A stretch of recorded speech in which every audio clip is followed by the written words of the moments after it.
This is the Khmer Times News. My name is Paolo Bonini, and these are your headlines. The World Bank blows the whistle loud and clear. Be careful with debt. A husband and wife cut off a man's head, and you will never guess where they did it. And flooding causes misery nationwide. But firstly, our headline story. The World Bank has issued a grave warning that Cambodia is at risk of overheating its real estate credit market. It warns that if too much debt is built up by those looking to buy houses as an investment, then a bloated property market could produce a financial disaster, as a crash in property prices could leave many with debts they have absolutely no hope of ever paying off. The World Bank has warned of overheating in the real estate credit market, even though it has forecast the country's economy will grow by 6.1% in 2024. Now, what this is in fact all about is housing prices are soaring, and this leads to people taking out bigger and bigger loans. And in the event of a future economic slowdown, the amount of money owed cannot be paid back, leading to huge debt defaults. And that can have very serious effects on the country's economy. And this caution is very justified, as the financial turmoil in China's housing market clearly shows. In a statement, the World Bank has said, growth in China is projected to slow as the bounce back of their economy fades due to such problems as elevated debt and weakness in the property sector. Now, what the World Bank is talking about here is companies like Evergrande, the largest property developer in China. And they have disclosed that they have debts exceeding $330 billion. And worst of all, they've started to default on their payments. And if that is not enough of a cold shower for the Chinese housing market, hot on Evergrande's heels is Country Gardens Housing. They have debt liabilities of $190 billion, and those two are not alone. There are more. China's housing market is certainly in severe trouble, and its vast debts have turned boom into an absolutely colossal bust. At one time, houses could not be built fast enough, and millions upon millions of people ploughed their money into this housing sector. And they also took out huge amounts of debts. Well, now, with the fall of major housing developers, this has sent shockwaves through China's economy, and that is exactly what the World Bank is warning about. It is saying to Cambodia, look over the waters. Do not lend too much money too fast, or you could well set a time bomb. One that will explode with such ferocity, the effects will take years to recover from. In this week's Crime Desk, a man's head is separated from his body in the most bizarre of places, and a man aims to become the most idiotic drug dealer on record with the help of social media. Because if you want to become a world-class idiot, you will of course be needing Facebook.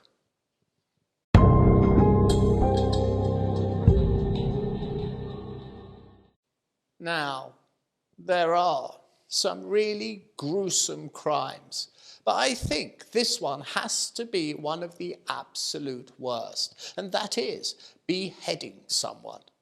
Now, I have a very solid reason for saying that, and it has been very well documented how very, very difficult it is to cut someone's head off. It's all that sinew and muscle you have to get through. This was noted by the executioners that were used by Henry VIII. And they had bloody big swords. So imagine the determination of a husband and wife team that cut off a love rival's head and left the corpse outside the entrance of Chip Mong Shopping Mall. Yes, they left the decapitated body outside a shopping mall. Now, don't you think that they transported the body there? No, they actually cut his head off right there at the entrance to the mall. Now, that to me is quite simply incredible. It seems the wife had had a relationship with the deceased, and her husband found out, so they killed him. The wife herself was only in her 20s when she carried out this most heinous of acts. The two of them have now been sentenced and will serve just 10 years each for their crime. 2 Chinese drug traffickers have been charged with drug distribution. Now, this surely is an everyday tale of 2 guys who are trying to live on Easy Street by dealing dope, isn't it? Well, no. This case is very different indeed, because what these 2 numbnuts did absolutely beggars belief.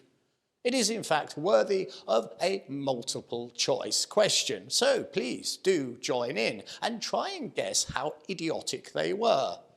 Did they A, speak openly in public about their narcotic dealings, and it was that led to their arrest?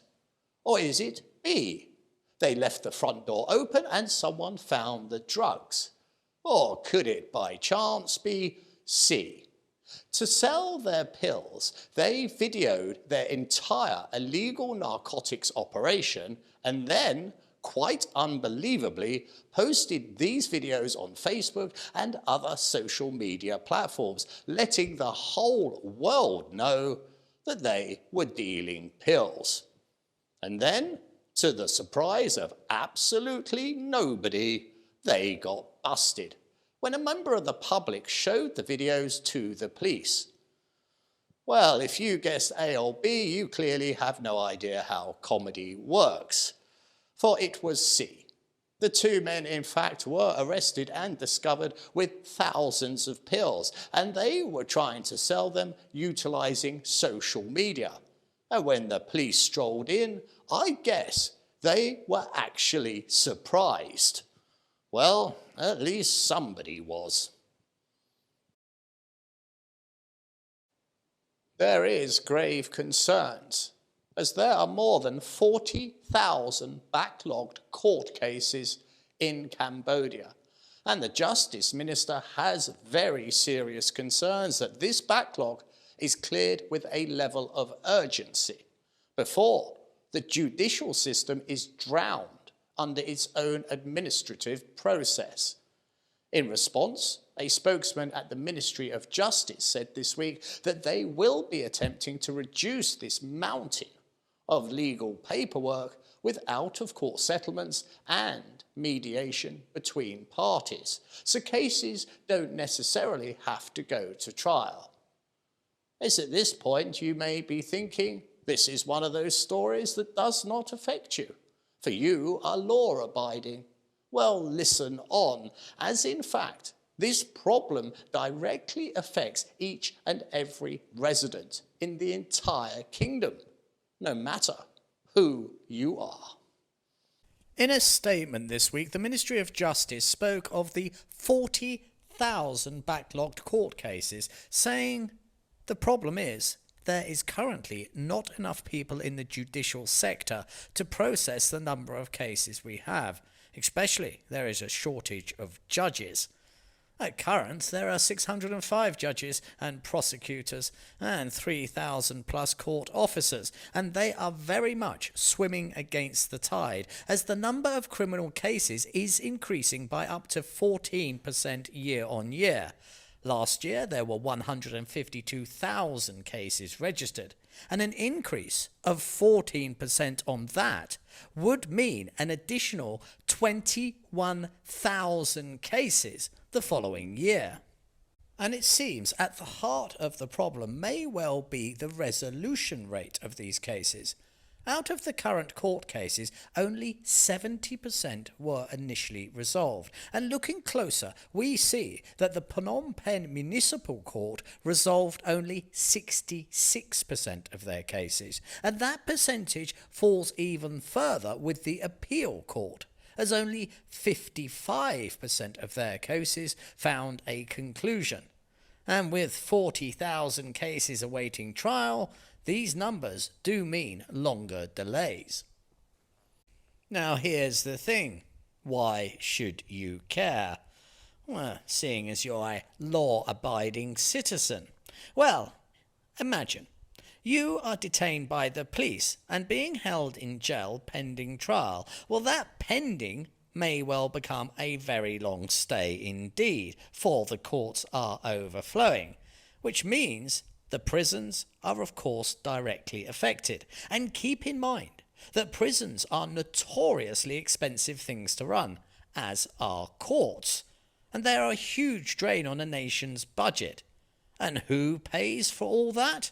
Well, you do, through your taxes. So each and every person is paying in some way for this mountain of paperwork that only seems to get bigger each and every year.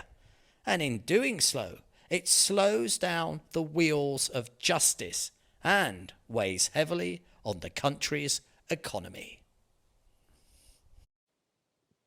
Severe flooding has very seriously affected 19 provinces this year, leaving 6 people dead, 15,000 houses underwater, and a staggering 23,000 hectares of rice fields flooded. The National Committee for Disaster Management has said this week that the floods have affected over 29,000 families, with thousands having to be evacuated to higher ground. But it was photos of a flooded classroom that went viral and created a storm of comments this week. The flooding has been very severe in many areas, and a series of photos showing a school in Battambang have really caught the imagination of the public. The photos show a classroom underwater, but lessons are still continuing. Those that commented were very divided. Many felt that this could be a health hazard and should not be allowed. Others said that the teacher and the kids were being very plucky with their carry-on-no-matter-what attitude. But these photos do not tell the full story, as the situation in other areas is not a debate on social media, but in fact a fight for survival. It has been reported that there are over 5,500 houses underwater, and 23,000 hectares of rice fields have been flooded.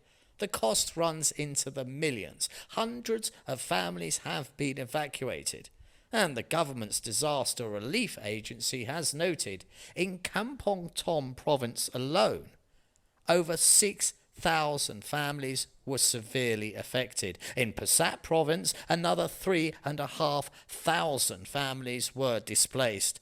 In Battambang alone, 500 hectares of rice fields were destroyed by severe rains. And so the toll goes on, village after village, province after province. And it is not only about homes and arable land, for many roads have been damaged, as well as riverbanks collapsing under the sheer weight of the rain. In Battambang, the military were called in to rescue 147 families. In Banteay Minche, 1,000 soldiers were deployed to help hundreds of people get to safety. The rains this year have caused devastation across Asia. China saw severe flooding on an unparalleled scale, and the damage was quite simply vast. And as the rainy season, at long last, now draws to an end, many a battered rural community will be looking skyward and will be extremely grateful that their fight with the storms is at long last over. It's time to have a look ahead and see what the weather has in store for us next week. So here it is. There is storm and rain right across the board, and that's of no surprise. It's like the rainy season is throwing its last tantrum, you know, as we gently ease our way forward towards the sunshine again. The humidity is high, the winds are low, and the outlook is wet. This has been the Khmer Times News. Please do subscribe and comment and stay up to date with all the breaking news by following us on both Facebook and Telegram. This has been Paolo Bonini, and that was the week that was. I'll see you next weekend for your weekly Roundup.